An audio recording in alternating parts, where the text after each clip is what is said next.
Just when you thought Rudy Giuliani couldn't get any more despicable, the New York Times on Saturday reports that creditors for months have been complaining that Rudy Giuliani has not been forthcoming about his various streams of income.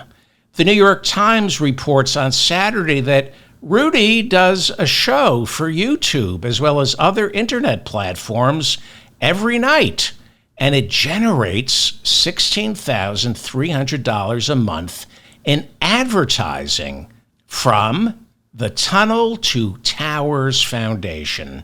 The Tunnels to Towers Foundation is a charity set up to honor a firefighter who, upon hearing of the September 11th attack on the World Trade Center and unable to get through the Brooklyn Battery Tunnel, this firefighter, this first responder, ran through the Brooklyn Battery Tunnel to get to the towers, and he ended up dying on 9/11.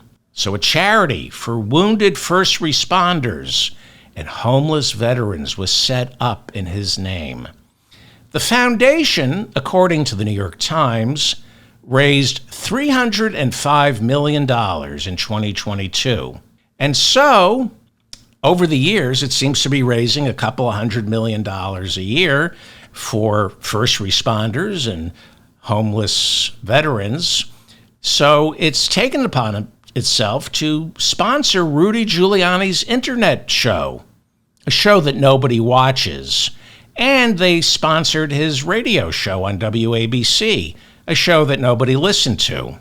And now it's starting to look as though the only source of income for Rudy Giuliani right now is that 9/11 charity set up for wounded first responders and homeless veterans. Like I said, they sponsored his WABC radio show until he got fired. They're still sponsoring his live stream on the internet.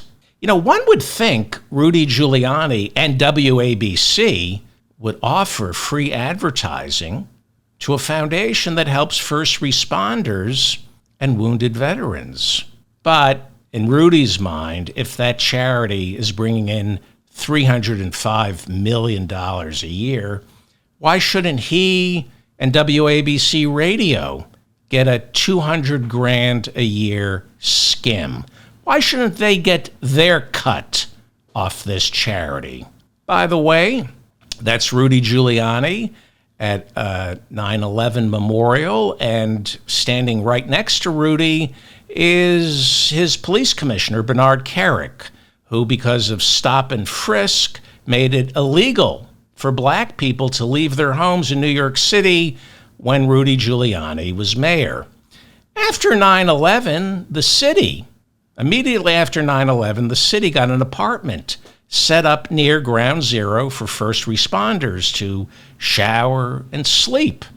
But Police Commissioner Bernard Kerik decided to use that apartment, allegedly, as a love nest for two of his extramarital affairs.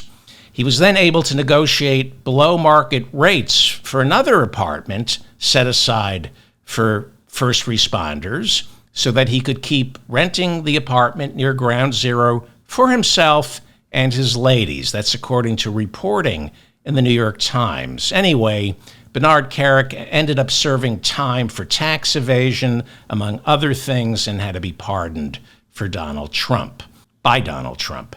Like I said, Rudy turned 80 last week, and on his 80th birthday, he received news that Washington, D.C.'s Bar Board on Professional Responsibility recommended that he be stripped of his law license in Washington, D.C. for his work back in 2020 trying to overturn the 2020 presidential election. Now it goes before the D.C. Court of Appeals. What does it take for somebody to lose a law license? The man instigated an insurrection. Well, his license has already been suspended in D.C. He's not allowed to practice law in D.C., but did he ever really practice law? I mean, he went before judges, but he wasn't practicing law. And his law license has been suspended in New York City, but he has yet to be disbarred.